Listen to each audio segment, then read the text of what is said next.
கல்யாணங்கிறது சும்மா அத்து விட்டுட்டு போகிறது கிடையாது. காலங்காலமாக நம்ம சொல்லிட்டு இருக்கிறது இது 1000 காலத்து பயிர். அது தலையெழுத்துன்னு தானே சொல்கிறீங்க? இல்லை கேட்டுச்சேன் எனக்கு இப்போ மைண்ட் வாய்ஸ் கேட்டுருச்சுல. கரெக்ட்.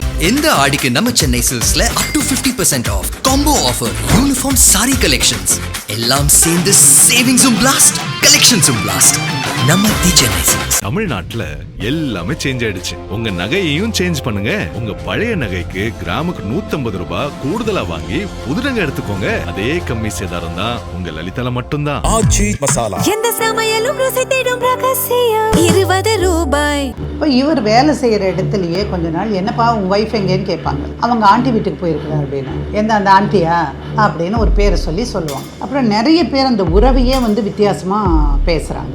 நீ யார்கிட்ட பேசுகிறேன்னு தெரிஞ்சுதான் நான் கோயிலே வச்சு உங்கள் 2 பேருக்கும் கல்யாணம் பண்ணவோ ரெஜிஸ்டர் பண்ணுறது எனக்கு என்ன பெரிய விஷயமா?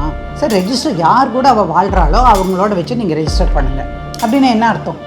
நீ எப்படியாவது காப்பாற்றி விடுங்கன்னு. ஏன் சார் அவராக ஆசைப்பட்டு தலையை கொண்டு போய் கொடுத்துருக்குறாரு. அதுக்கப்புறம் குழந்தையும் பிறந்திருக்கு. இது வரைக்கும் வாழ்ந்துட்டு இப்போ போய் அது இப்போ வேண்டாங்கிறதுக்கு என்ன கிடைக்குது? ஒருத்தர் கிறிஸ்தவராக இருந்தாலே போதும். வேற்று மதத்தினரையும் அவங்க கல்யாணம் பண்ணிக்கலாம். அது பண்ண முடியும். ஆனால் ஹிந்து மேரேஜ் அடிப்படையில் தான் யார் கல்யாணம் பண்ணியிருப்பாங்க? கோவிலில் கல்யாணம் பண்ணியிருக்காங்க. அப்போ இது செல்லுமா? நான் இத்தனையும் டிராஃப்ட் பண்ணுறேன் ஆரம்பத்திலேருந்து கடைசி வரைக்கும். அந்த நோட்டீஸ் போனது தான் பிருத்திவி மாயம். அதில் யாரை பற்றி நிறைய எழுதியிருக்கோம்.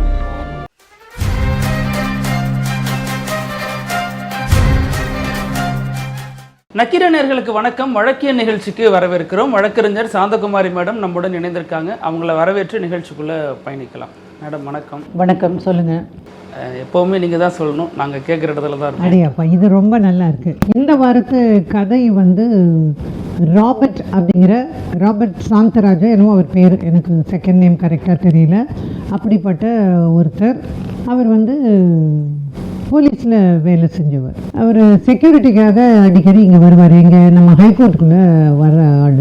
உங்களுக்கு தெரியும், கோர்ட்டில் ஒரு சமயத்தில் பிரச்சனையெல்லாம் நிறைய ஏற்பட்டு வழக்கறிஞர்களுக்கும் காவல்துறையினருக்குமான அந்த நிகழ்ச்சிகள்லாம் நடந்த பொழுது அங்கே ஒரு செக்யூரிட்டி ஏஜென்சி புதுசாக வராங்க. சிஐஎஸ்ன்னு சொன்னாங்க, மத்திய செக்யூரிட்டி ஃபோர்ஸ். அது அந்த மாதிரி இருந்தாங்க. அந்த டைமில் அங்கே வேறு யாரோ அந்த பெண்கள்லாம் வருவாங்க. அது அமைப்பை சார்ந்த அல்லது அதில் ட்ரெயினிஸாக இருக்கிறவங்க அந்த மாதிரி வந்துட்டு இருந்தாங்க. அப்படி வரும்போது தான் இந்த போலீஸ்காரருக்கும் அந்த பெண்ணுக்கும் லேசான பழக்கம், அவ்வளோதான். அப்புறம் அந்த பொண்ணு இந்த மாதிரி அண்ணா நான் முதல்ல இப்படி தானே இருக்கும். பேசும்போது இல்லை எனக்கு அப்பா அம்மாலாம் இல்லை, எனக்கு யாருமே என் மேலே பாசத்தை காட்டலை, நான் வாழ்க்கை முழுக்க அன்புக்காகவே ஏங்கி தவிக்கிறேன். நார்மலாக ஒரு பெண் ஒரு முகமறியாத ஒரு ஆண் அல்லது உறவறியாத ஆண் அந்த மாதிரி இருக்கிறவங்க கிட்ட அது அப்படி பேச முடியாது. ஆனால் பேசுகிறா, அடிக்கடி பார்க்குறா. நான் என்னை யாருமே கவனிக்காதனால நான் எங்கள் ஆண்டி வீட்டில் தான் நான் இருக்கேன் அப்படிங்கிறா. நான் எழுத்தராக தான் அங்கே வேலை செய்யறதுக்கு வந்தேன் அப்படின்னு சொன்னேன். எழுத்தர்னா கிளரிக்கல் ஒர்க் ஏதாவது பார்க்குறது. என்ன ரைட்டரா? இல்லை மேம். ஓ, நீங்கள் அவ்வளோ பெரிய ஆள் ஆயிட்டீங்களா? சரி, அந்த மாதிரி தான் இருந்திருக்காங்க. சரி, இந்த பையனையும் யோசிக்கிறான், பார்க்குறான், பேசுகிறான். ஐயோ பாவம் அப்படின்னு தான் நினைக்கிறான். அவனுக்குள்ள ஒரு பெருசாக ஒரு தூண்டுதல் எல்லாம் இல்லை. பொதுவாகவே ஆண்கள் பாசத்தை கொடுக்க தயாராக தான் இருப்பாங்க. அப்படியா? கேட்குறப்ப இன்னும் அடாடாடாடா, இது ரொம்ப நல்லா இருக்கேன். நீங்க எத்தனை பேர்கிட்ட பாசத்தை காட்டியிருக்கீங்க தம்பி? இல்லை, எவ்வளோ பேர் மேல பாசம் காட்டியிருக்கீங்க? குறிப்பா பெண்கள்கிட்ட எத்தனை பெண்கள்? நான் வீட்டுக்கு உங்க வீட்டுக்கார மாட்டேன், நான் பேசுறேன், உங்க ஒய்ஃப் கிட்ட பேசுறேன். சரி தானே? அது உங்கள்கிட்ட பேசுற போது ஓ, அதே வந்துருமா? Very good. சரி, இப்போ என்னாச்சு? அந்த பொண்ணு பேசுகிறாங்க, பழகுறாங்க. அப்புறம் எனக்கு உங்களை ரொம்ப பிடிச்சிருக்குது அப்படின்னு சொல்கிறா. சொல்லிவிட்டு அதுக்கு நடுவில் இந்த தம்பிக்கு மதுரைக்கு ட்ரான்ஸ்ஃபர் ஆகிடுது.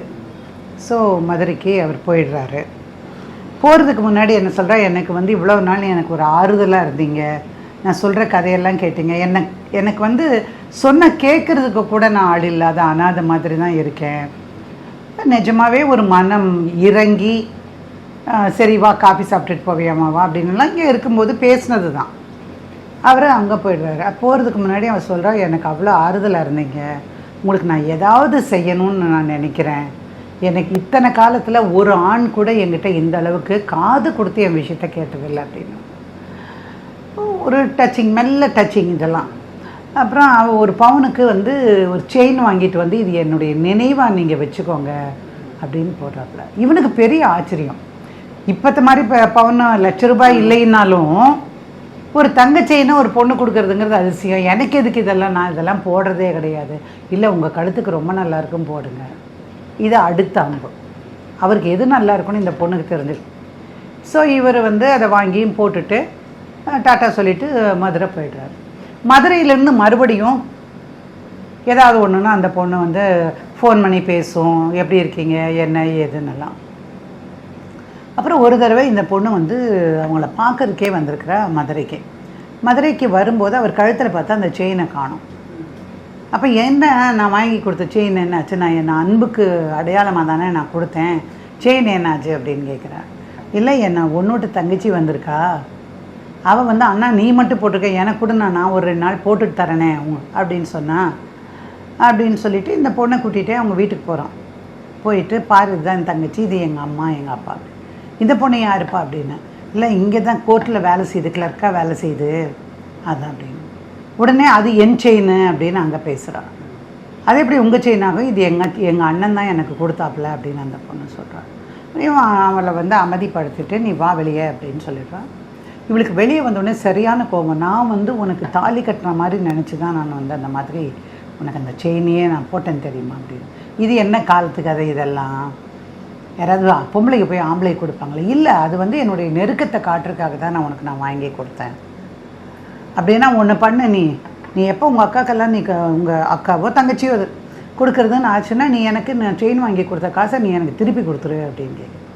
நான் கொடுத்துட்டா போகுது, மாதம் 10,000 கொடுனேன், 30,000 கொடுத்தா அந்த செயின் விலை.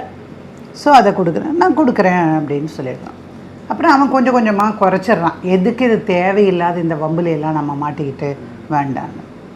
அப்போது அவள் அத்தை வீட்டில் தானே இருக்கா. அவங்க அத்தை ஒரு நாள் கூப்பிட்டுட்டு என் பொண்ணு வந்து நல்லாவே இல்லை மருமக இந்த சென்ஸ் கல்யாணம் பண்ணதுனால இல்லை, அத்தையினுடைய உறவுகளை சொல்லும் போது அப்படி சொல்லிவிட்டு என்னப்பா பண்ண நீ இப்போல்லாம் அழுதுகிட்டே இருக்கா, ஒழுங்காக சாப்பிட மாட்டேங்கிறா, என்ன விஷயம் அப்படின்னா. அதெல்லாம் ஒன்றும் இல்லைங்களே, செயின் வேணும்னு கேட்டால் செயின் கொடுத்தேன்.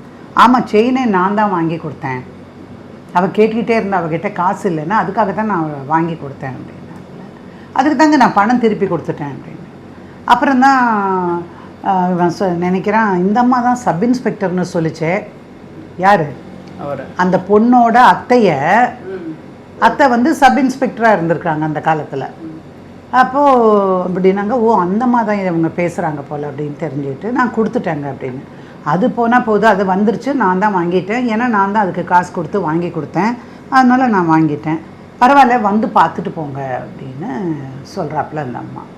ஸோ இந்த அளவில் முடிஞ்சது அப்படின்னு அவன் நினைக்கலாம். அப்புறம் அடுத்த தடவை இங்கே ஒரு வேலையாக வரும்போது அந்த பொண்ணு கரெக்டாக வந்து இவர் இங்கே வராரு, மெட்ராஸ் வராருன்னு தெரிஞ்ச உடனே போய் பார்த்து எப்படி இருக்கீங்க என்ன ஏது, இல்லை எனக்கு பேசுறதுக்கு நேரமே இல்லை, அது மாதிரி தான் நீங்கள் இன்னும் அந்த கோபத்தை மனசுலையே வச்சுட்ருக்குறீங்க அப்படி இப்படின்னுலாம் அந்த பொண்ணு பேசுகிறா. அப்படி பேசின போது இவர் சொல்கிறாரு, இல்லை இதோடு இப்படியே இருந்துக்கிறது நான் நல்லதுன்னு நான் நினைக்கிறேன் அப்படின்னு. சரி அப்படி உங்கள் விருப்பம் அதுதான்னா அது அப்படியே இருந்துக்காங்க அப்படின்னு.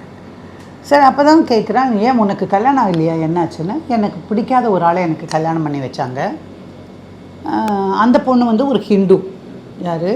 நம்ம கதாநாயகி இங்கே நம்ம பேசிகிட்ருக்குறோமே அந்த பொண்ணு ஒரு ஹிந்து. ஒரு நடராஜன் ஒருத்தருக்கு எனக்கு கல்யாணம் பண்ணி வச்சாங்க. எனக்கு பிடிக்கல, நான் அதை விட்டுட்டு நான் வீட்டிலே அழுதுட்டு இருந்தபோது எங்கள் அத்தை தான் வந்து நீ சென்னைக்கு வந்துடுன்னு எனக்கு கூட்டிகிட்டு வந்தாங்க. நான் அப்படி தான் இருந்தேன். அது பின் கதை. அது இந்த ஃப்ளாஷ்பேக்லேருந்து இங்கே டேர்ன் பண்ணால் இப்போ இங்கே வந்ததுக்கப்புறம் அவள் பேசுகிறா, திரும்பவும் வந்து எனக்கு வந்து உங்களை தான் ரொம்ப பிடிச்சிருக்கு அப்படின்னு சொல்கிறாப்புல. இல்லை எனக்கும் கூட தான் ஒன்று பிடிச்சிருக்குது, ஆனால் அதுக்காக கல்யாணம்லாம் பண்ணிக்க முடியாது, எங்கள் அப்பா அம்மா ஒத்துக்க மாட்டாங்க, ஏன்னா நான் ஒரு கிறிஸ்டியன், நீ ஒரு ஹிந்து, அவங்க வந்து அதுக்கெல்லாம் ஒத்துக்க மாட்டாங்க, அதுக்கான சாத்தியமே கிடையாது அப்படின்னு. இவளுக்கு ஒரே வருத்தம். அப்புறம் அந்த 2 நாள் கழித்து 3ஆம் நாள் போகிறதுக்கு முன்னத்து நாள் சாயங்காலம் அவங்க அத்தை கூப்பிட்றாங்க, தம்பி ஒரு 5 நிமிஷம் வீட்டுக்கு வந்துட்டு போங்க தம்பி, அந்த பொண்ணு ரொம்ப வருத்தப்பட்டுருக்கா, வாங்க நானும் உங்களை பார்த்த மாதிரி இருக்கும் அப்படின்னு. ஏதோ அவனை பொறுத்த வரைக்கும் சப் இன்ஸ்பெக்டர் போலீஸாக இருக்கிறதுக்கு சப் இன்ஸ்பெக்டர் இருக்கிறவங்க பெரிய ஆள் தானே, அதனால் போய் பார்க்குறதுக்கு போகிறான். போகும்போது பார்த்து இந்த பொண்ணு இந்த மாதிரி ஒரு விருப்பமாக இருக்குது, ஏன் நீங்கள் 2 பேரும் கல்யாணம் பண்ணிக்கக்கூடாது அப்படின்னு அந்த அம்மா கேட்குது. இல்லைங்க அது சாத்தியமே இல்லை. இல்லை யாருக்கு தெரிய போகுது, அவளுக்கு நீங்கள் ஒரு வாழ்க்கை கொடுத்த மாதிரி இருக்கும் அப்படின்னு. இல்லை நான் யோசிச்சுட்டு வரேன் அப்படின்னு சொல்லிட்டு அப்புறம் அந்த அம்மா இவனை நல்லா கவனித்து, நீ பார்த்துக்கோ, ஒன்றும் கவலைப்படாத, நீ எதுக்கு மதுரை போனேன், நான் இருக்கும்போது நீ ஏன் கவலைப்படுறேன், நான் உனக்கு இங்கே ட்ரான்ஸ்ஃபர் வாங்கி தரேன் அப்படின்னு சொல்லிட்டு ட்ரான்ஸ்ஃபரும் வாங்கி அந்த அம்மா கொடுத்துருச்சு. So he has come here. அந்த அம்மா கூறிய இடத்துல அந்த அம்மாவும் இவங்க வந்து நமக்கு தெரியுமே அங்கே போலீஸ் லைனுன்னே ஒன்று இருக்கும், அந்த இடத்துல இருந்திருக்கிறாங்க. அப்புறம் வேப்பில் அடிக்கிற மாதிரி தினமும் மந்திரம் சொல்லிக்கிட்டே இருந்தால் என்ன ஆகும், கரைத்தால் கல்லும் கரையும், அதனால் அதே மாதிரி வந்து நம்ம கல்யாணம் பண்ணிக்கலாம் அப்படின்னு. சரி நீ ஏன் கவலைப்படுறதுக்கு, இல்லைங்க 2 பேரும் வேறு மதம், அதனால் வந்து அப்படியே இருந்தாலும் ஊரில் நான் நோட்டீஸ் எல்லாம் கொடுக்க வேண்டியிருக்கும். எப்படி நோட்டீஸ்னால், ஒரு ஹிந்துவை வந்து ஒரு கிறிஸ்டியனோ அல்லது ஒரு முஸ்லீமை ஒரு ஹிந்துவோ அல்லது ஒரு கிறிஸ்டியன் அண்ட் முஸ்லீமோ, இப்படி வேறு மதத்தை சார்ந்தவர்கள் வந்து தங்களுடைய கல்யாணத்தை ரெஜிஸ்டர் பண்ணணுன்னா ஸ்பெஷல் மேரேஜ் ஆக்டில் தான் கல்யாணம் ரெஜிஸ்டர் பண்ண முடியும். ஸோ அதுக்கு வந்து 30 days நோட்டீஸ் கொடுக்கணும். ப்ரிலிமினரியாக ஒரு நோட்டீஸ் கொடுத்து இன்னாரும் வந்து கல்யாணம் பண்ணிக்க போகிறாங்க, உங்களுக்கு ஏதாவது ஆட்சேபனை இருந்தால் நீங்கள் தெரிவிக்கலாம், அதன் பேரில் விசாரணை நடத்தி அதில் வந்து நீங்கள் சொல்கிற குற்றச்சாட்டுகளோ அல்லது ஏதோ இருக்குதுன்னா அதை வந்து என்னன்னு பார்த்துட்டு அதுக்கப்புறம் தான் வந்து பதிவு செய்ய முடியும் அப்படிங்கிறது வழக்கம். அப்போ எங்கள் ஊரில் நான் நோட்டீஸ் கொடுக்கணும், அதனால் அதெல்லாம் சாத்தியம் இல்லைன்னு. நீ என்னத்துக்குப்பா அங்கே போயிட்டு, நான் இருக்கும்போது நீ ஏன் கவலைப்படுற, நானே ஒரு ஸோ நான் பெரிய ஆள் அப்படின்னு சொல்லி மாதவரத்தில் கூட்டிகிட்டு போய் ஒரு ஹிந்து கோவிலில் வச்சு அழகாக ஹிந்து முறைப்படி 2 பேருக்கு மாலையும் கழுத்துமா நிற்க வச்சு வேஷ்டியும் சட்டையும் பட்டு புடவையுமா எடுத்து கொடுத்து கல்யாணம் பண்ணிட்டாங்க. இதுக்கு இவன் அப்பா கிட்ட சொல்லலை, அம்மா கிட்ட சொல்லலை, சொந்தம் யார்கிட்டையுமே சொல்லலை. மொத்தமே அந்த கல்யாணத்துக்கு 6 பேர் ப்ளஸ் 2 பேர் வந்து இவங்க, அப்புறம் அவங்க அத்தை ஒன்று, 10 பேருக்குள்ளே கல்யாணம் முடிஞ்சு போச்சு. பூசாரி இருப்பார்ல தாலி எடுத்து கொடுக்க அதுக்கெல்லாம். ஸோ கல்யாணம் முடிஞ்சிருச்சு. அதுக்கப்புறம் வந்த உடனே அந்த அம்மா வந்து இங்கேயே வந்து இருங்க அப்படின்னு சொல்கிறாங்க. அப்போ இவர் சொல்கிறார், அது சரியாக இருக்காதுங்க, நான் வந்து தனியாக இருக்கேன், நீங்கள் எனக்கு உயர் அதிகாரி, நான் அப்படி இருக்க முடியாது, அதனால் எனக்கான குடியிருப்பு எனக்கு இப்போ அலாட் ஆகிடுச்சு, அதனால் நான் அங்கே இருக்கிறேன், நானும் அவ்வளோ இருக்கோம், அவள் வந்து உங்களை பார்த்துட்டு போகட்டும் அப்படின்னு. முதல்ல அந்த அம்மாவுக்கு பிடிக்கல, அது சொன்ன உடனேயே பிடிக்கல. கல்யாணம் வரைக்கும் இந்த பையன் சொன்னது கேட்டுகிட்டு இருந்தான், இப்போ வந்து மாறி போயிட்டான். அப்புறமா அந்த பொண்ணு இங்கே வரா வந்தால் 1 நாள் 2 நாள் தான் இருப்பாள், மற்ற 5 நாளும் அத்தைக்கிட்ட போயிடுவான், அத்தை வீட்டுக்கு போயிடுவான். அப்போ கேட்பான், நானும் நீ தாண்டி புருஷன் முண்டாட்டி, நீ என்ன அங்கே போகிற அப்படின்னு சொல்லிட்டு. இப்போ இவர் வேலை செய்கிற இடத்துலையே கொஞ்ச நாள், என்னப்பா உங்கள் ஒய்ஃப் எங்கேன்னு கேட்பாங்க, அவங்க ஆண்டி வீட்டுக்கு போயிருக்கிறா அப்படின்னு. அந்த ஆண்டியா அப்படின்னு ஒரு பேரை சொல்லுவாங்க. இப்படி தொடர்ச்சியாக வந்து கமெண்ட்டு வந்து வர ஆரம்பித்த பிறகு தான் இவன் யோசிக்கிறான் என்ன ஏதுன்னு. அப்புறம் நிறைய பேர் அந்த உறவையே வந்து வித்தியாசமாக பேசுகிறாங்க. அவனுக்கு அது சகிக்கலை. நீ இனிமேல் உங்கள் அத்தை வீட்டுக்கு போகக்கூடாது அப்படின்னு. நான் ஏன் போகாமல் இருக்கணும் அப்படிங்கிறாப்புல. இப்போ நீயா பார்த்துக்கிறேன்னு, நான் வயிற்றில் குழந்தையோடு இருக்கிறேன், இப்போது எங்கள் அத்தை தானே பார்த்துக்குது, அதனால் நான் அங்கே தான் போவேன், அவங்க தான் எனக்கு படிப்புக்கெல்லாம் கொடுத்தாங்க. இல்லை முதல்ல கொஞ்ச நாள் வந்து வீடு எடுத்துருக்கலாமா தண்ணி எடுத்துருக்கலான்னு போது அதுக்கும் வந்து நிறைய பிரச்சனை, ஷேர் பண்ணாமல் செய்ய முடியாது, இந்த மாதிரி நிறைய விஷயம்லாம் இருந்தது. இப்போ அடுத்து தான் இந்த மாதிரி குவார்ட்டர்ஸ் அலாட் ஆன பிறகு வந்து இருக்க மாட்டேன்னு சொல்கிறாங்க. அப்புறம் குழந்தை பிறக்குது. குழந்தை பிறந்தா குழந்தைய எங்கே வைப்பீங்க சார்? அவங்கவுங்க வீட்டில் தான். உங்களுக்கு கல்யாணம் ஆகி உங்களுக்கு உங்கள் மனைவிக்கு ஒரு குழந்தை பிறந்தால் எந்த வீட்டில் இருக்கும்? உங்கள் வீட்டில் இருக்கும். வேணால் அம்மா வீட்டில் ஒரு 4 மாதமோ 3 மாதமோ இருப்பாங்க, அதுக்கப்புறமா அவங்கவுங்க புருஷன் வீட்டில் வந்து சேர்ந்துப்பாங்க. இவன் சொல்கிறான், இல்லை நீ இத்தனை நாள் எப்படி வேணால் இருந்துக்கலாம், பட் எனக்கு வந்து நான் வெளியே போயிட்டு வேலை முடிச்சுட்டு வீட்டுக்கு வரும்போது எனக்கு கட்டாயம் என் பொண்டாட்டி என் பிள்ளைய எனக்கு வீட்டில் பார்க்கணும் அப்படின்னு அவன் சொல்கிறான். இவன் வந்து அதெல்லாம் சொல்ல முடியாது, உனக்கு மட்டும் ஒன்றும் பையன் கிடையாது, அது எனக்கும் பையன் தானே. பையனை தூக்கிட்டு மறுபடியும் இந்த சேம் ஆண்டி வீட்டுக்கு போயிடுறான். ஸோ வரதில்லை சார். முதல்ல என்ன பண்ணிகிட்டு இருந்தா, 2 நாள் இங்கே இருப்பான், 5 நாள் அங்கே இருப்பான், அதுக்கப்புறம் வர்றதில்லை. எப்போவாவது ஒரு நாளைக்கு வருவாள், ரொம்ப சத்தம் போட்டு அவன் ஏதாவது பண்ணினா அப்போ வருவாப்பில்ல. இல்லைன்னா அந்த அம்மா கூப்பிட்டு என்ன சும்மா மிரட்டிகிட்டு இருக்கிற பிள்ளைய அப்படின்னு அந்த அம்மா மிரட்டும். நீங்கள் ரொம்பவும் தாண்டவும் முடியாத ஒரு சூழல். ஸோ அந்த மாதிரி இருக்கிறதுனால அவனுக்கு பற்று விட்டு போயிடுச்சு. சரி வேண்டான்னு சொல்லிவிட்டு அவனே வந்து ட்ரான்ஸ்ஃபருக்கு எழுதி கொடுத்துட்டு அந்த பையன் வந்து தன்னோட ஊரோடு போயிடலாம் அப்படின்னு முடிவு பண்ணிவிட்டு அவன் அதுக்கு ட்ரான்ஸ்ஃபர் கேட்குறான். பட் இந்த அம்மா எப்படியோ ஸ்மெல் பண்ணிடுச்சு அதை. இவன் வந்து ட்ரான்ஸ்ஃபருக்கு போட்டிருக்கிறான் அப்படின்னு சொல்லிவிட்டு இல்லை நீ அதெல்லாம் பண்ண முடியாது அப்படின்னாப்புல. முதல்ல வந்து ரெஜிஸ்டர் பண்ண அப்படின்னாப்புல. அப்போ இவன் சொல்கிறான், நீங்கள் எப்படிங்க ரெஜிஸ்டர் பண்ணுவீங்க? முதல்ல எங்களுக்கு நடந்த கல்யாணமே செல்லாது, அப்புறம் எப்படி நீங்கள் ரெஜிஸ்டர் பண்ணுவீங்க அப்படின்னு முதல் தடவையாக அவன் கேட்குறான். நீ யார்கிட்ட பேசுகிறேன்னு தெரிஞ்சு தான் கேட்குறீங்க. நான் கோயிலே வச்சு உங்கள் 2 பேருக்கும் கல்யாணம் பண்ணவோ, ரெஜிஸ்டர் பண்ணுறது எனக்கு என்ன பெரிய விஷயமா? அதனால் நான் பண்ணிவிடுவேன் அப்படின்னா. சார் ரெஜிஸ்டர் யார் கூட அவள் வாழ்கிறாளோ அவங்களோட வச்சு நீங்கள் ரெஜிஸ்டர் பண்ணுங்கள் அப்படின்னு என்ன அர்த்தம்? என்னோட வாழலை, யாரோட வாழ்கிறா? அத்தையோடன்னு சொல்கிறேன். அதனால் அவர் வந்து வித்தியாசமாக அவர் சொல்கிறாரு. அவங்களுக்கு சரியான கோபம் வந்துடுது. அப்புறம் இந்த பையன் என்ன பண்ணுறான், அவங்க அப்பா அம்மாலாம் குழந்தைய பார்க்க வந்திருக்காங்க.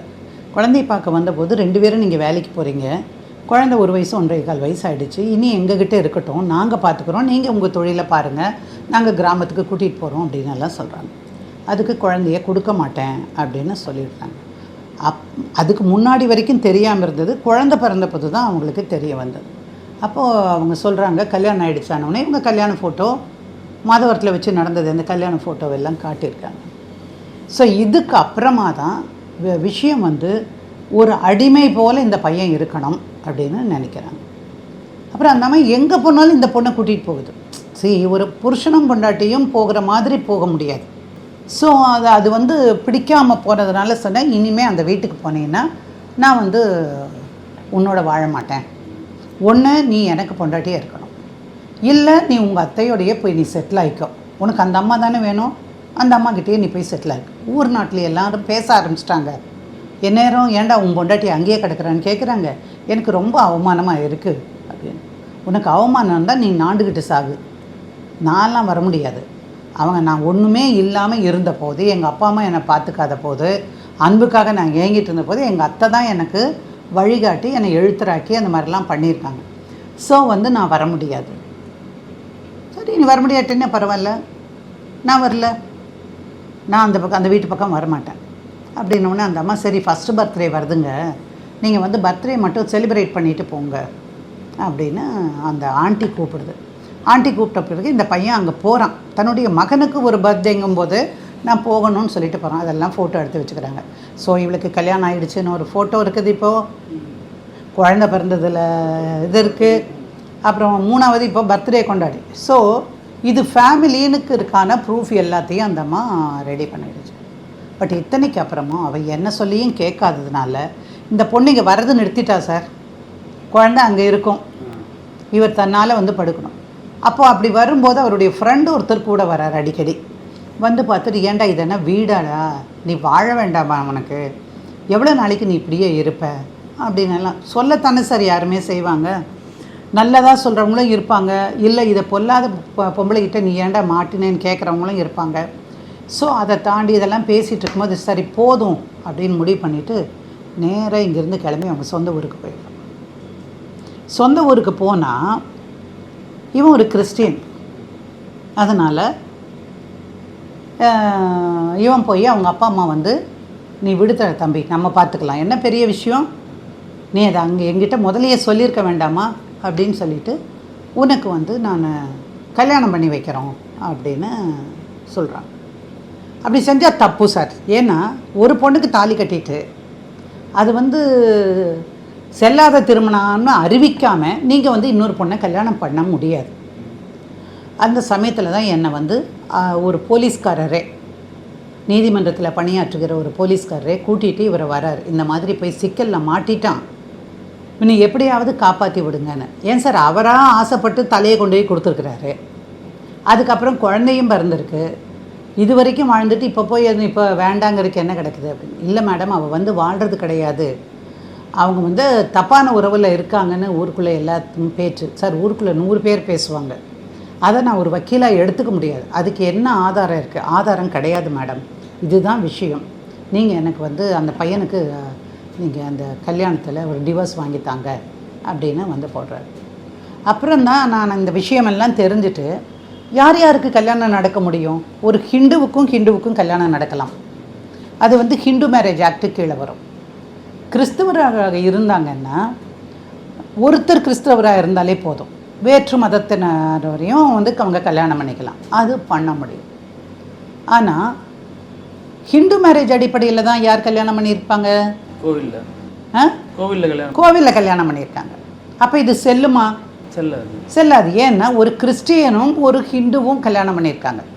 மற்ற மதங்களில் இருக்கிற மாதிரி நீங்கள் இஸ்லாமியர்களை பார்த்தீங்கன்னா அவங்க கம்பல்சரிலி சொல்லிடுவாங்க, எங்கள் பொண்ணையோ பையனையோ யாராவது காதலிச்சிங்கன்னா நீங்கள் இஸ்லாமிய மதத்துக்கு மாறின பிறகு தான் கல்யாணமே வைப்போம். நான் வந்து ஜாதி மத துவேஷத்துக்காக நான் இதை பேசவே இல்லை, சட்டத்தில் இருக்கக்கூடிய விஷயங்களை மட்டும்தான் நான் இதை சொல்கிறேன். ஸோ என்ன சொல்லிட்டாங்க கடைசியாக, சார் உங்களை காப்பாற்றுறதுக்கு ஒரே வழி, அந்த கல்யாணம் செல்லாதுன்னு சொல்லணும். அது நான் பண்ணித்தர முடியும். சட்டம் அதுதான் சொல்லுது. ஒரு வக்கீலுங்கிற முறையில் சட்டம் காட்டுகிற வழியில் சென்று உங்களுக்கு விடுதலை வாங்கி கொடுக்கறதுக்கு வாய்ப்பு இருந்தால் பண்ண முடியும். பட் ஈவன் தென், அப்போதும் கூட அந்த குழந்தைக்கு யார் தகப்பன்? அவர் தான் தகப்பன். அந்த குழந்தைக்கு நீங்கள் அப்பாங்கிற முறையில் அந்த குழந்தைக்கு செய்ய வேண்டிய கடமையெல்லாம் நீங்கள் செஞ்சு தான் ஆகணும் அப்படின்னா. ஆனால் அந்த பையனுக்கு அந்த குழந்தை மேலே கொஞ்சம் பாசமும் இருந்தது. ஆமாம் மேடம், அவன் என் குழந்தை மேடம், என் குழந்தைய பிரித்ததுக்கப்புறம் தான் நான் இந்த முடிவுக்கே வந்தேன். ஏன் மேடம் இன்னொருத்தர் வீட்டில் போய் அவள் ராத்திரியெல்லாம் தங்கணும்? அதெல்லாம் அன்னைக்கு கேட்டிருக்கணும். உனக்கு ஆரம்பத்தில் இருந்தே அவங்க 2 பேருக்கும் இருக்குன்னு தெரியும், அப்புறம் ஏன் இதெல்லாம் பண்ணினேன்? அதே மாதிரி தான் பெட்டிஷன் போட்டேன். இந்த அம்மா ஆளுகளெல்லாம் கூட்டிகிட்டு வந்து நீ எப்படி பண்ணுற நீ பார்த்துடலாம் அப்படின்னு. உங்களால் முடிஞ்சதை நீங்கள் பாருங்கள் மேடம், நான் வந்து செக்ஷன் 7A கீழே நான் கல்யாணம் பண்ணலை, அது சுயமரியாதை திருமணம் பண்ணலை, ஹிந்து முறைப்படி கஷ்டம் அந்த முறைப்படியான ஒரு கல்யாணம் தான் பண்ணியிருக்கேன். ஆனால் நான் ஒரு கிறிஸ்டியன். அதனால் இதில் ஒன்று என்ன, இந்த திருமணம் செல்லாது மேடம், நீங்கள் எங்கே போய் நின்னாலும் நான் அவனும் கொஞ்சம் தைரியமாக தான் பேசினானா. அதுக்கப்புறம் நான் பெட்டிஷனை இத்தனையும் டிராஃப்ட் பண்ணுறேன் ஆரம்பத்திலேருந்து கடைசி வரைக்கும். அந்த நோட்டீஸ் போனது தான் பிருத்திவி மாயம். அதில் யாரை பற்றி நிறைய எழுதியிருக்கோம்? யார்? அத்தை இருக்காங்கல்ல, ஆண்டியை பற்றி தானே எழுதுகிறான். ஆண்டி பெரிய ஆளாக இருந்தாலும் இந்த விஷயம் வெளியே வந்துச்சுன்னா, ஒரு என்கொயரின்னு வந்துச்சுன்னா எங்கெல்லாம் போகும் யோசிச்சு பாருங்கள். ஸோ முதல் தடவை நோட்டீஸ் அனுப்புகிறோம், ஆளே வரல. அடுத்த தடவை ஜட்ஜு லீவாக போயிட்டாரு, ஒன்றுமே நடக்கலை. அதுக்கப்புறமே வரல. 3, 4, 5 தடவைக்கு பக்கமாக கண்டினியூஸாக 3 டைம்ஸ் வரல அப்படின்ன போது என்னாச்சு, செட் எக்ஸ்பார்ட்டின்ட்டாங்க. ஒருதலை பட்சமாக இருக்குது. நான் உனக்கு அழைப்பு கொடுத்துருக்குறேன், நீ அழைப்பு வாங்கியிருக்கிற, சம்மன்ஸை வாங்கிட்ட நீ என்ன பண்ணணும்? உனக்கான நியாயத்தை வச்சு நீங்கள் வந்து பேசணும். இல்லை அவர் என் புருஷன் தான், அவர் எனக்கு தொட்டு தாலி கட்டினார் தான், அதை ஒத்துக்கிட்டு தானே தாலி கட்டினார் அப்படின்னு சொல்லலாம். பட் யாருமே வரலைங்க, இது மேட்டரில் யாருமே வரல. நாங்கள் ஒரு 5-6 வாய்தாக்குள்ளே கண்டினியூஸாக 3 ஹியரிங்ஸுக்கு வராத போது ஒருதலை பட்சமாக இந்த பையனுக்கும், அதாவது யார் இவர், ராபர்ட் சாந்தராஜா, அவருக்கும் அவர் மனைவிக்கும் நடந்த கல்யாணம் செல்லத்தக்கதல்ல அப்படின்னு ஒரு உத்தரவு வாங்க. ஏன் இதை சொல்கிறேன்னா, அதுக்கு ஒரு காரணம் வேணும். இந்த கதையினால் ஏதாவது ஒரு பிரயோஜனமாக இருக்கணும். ஒரு கல்யாணத்தை காதலிச்சே கல்யாணம் பண்ணினாலும் அந்த கல்யாணம் செல்லத்தக்கதான கல்யாணமாக பண்ணுகிற பொழுது தான் ஆணுக்கானாலும் சரி பெண்ணுக்கானாலும் சரி உரிய உரிமைகள் கிடைக்கும். குறிப்பாக பெண்ணுக்கு நான் இதை சொல்ல விரும்புகிறேன். கல்யாணங்கிறது சும்மா அத்து விட்டுட்டு போகிறது கிடையாது. நம்ம காலங்காலமாக நம்ம சொல்லிட்டு இருக்கிறது இது 1000 காலத்து பயிர். அது தலையெழுத்துன்னு தானே சொல்கிறீங்க? இல்லை கேட்டுச்சு எனக்கு, இப்போ மைண்ட் வாய்ஸ் கேட்டுருச்சுல்ல, கரெக்ட். அதனால் அப்படி இருக்கும் பொழுது நம்மளுடைய மெயின்டெனன்ஸு, நம்ம வாழ்க்கைக்கான பொருளுதவிகள், அல்லது ஒரு பர்மனெண்ட் அலிமனி, நம்ம குழந்தைக்கான ஜீவனாம்சம், பொண்ணுக்கான ஜீவனாம்சம், இப்படி நிறைய விஷயங்கள் இருக்குது. அதனால் முறைப்படியான திருமணமாக இருக்க வேண்டும். அப்படின்னா நான் காதல் கல்யாணம் பண்ண வேண்டாம்னு நான் சொல்லவே இல்லை. நீங்கள் வந்து 2 ஹிந்துக்கள் காதலித்து கல்யாணம் பண்ணால் ஹிந்து திருமண சட்டத்தில் பண்ண, ஒரு ஹிந்துவும் வேறொரு இஸ்லாமியரும் கல்யாணம் பண்ணினீங்கன்னா நீங்கள் ஸ்பெஷல் மேரேஜ் ஆக்டில் கல்யாணம் பண்ணுங்க, சரியா? ஹிந்துவும் ஒரு கிறிஸ்டியனும் நீங்கள் கல்யாணம் பண்ணிங்கன்னு வச்சுக்கோங்களேன், அப்போ வந்து நீங்கள் கிறிஸ்டியன் மேரேஜ் ஆக்டில் கூட பண்ணலாம், ஸ்பெஷல் மேரேஜ் ஆக்ட்லேயும் பண்ணலாம். ஸோ இதை தெரிந்து கொண்டு ஒரு கல்யாணத்தை ரெஜிஸ்டர் பண்ணிட வேண்டியது ரொம்ப ரொம்ப முக்கியம்.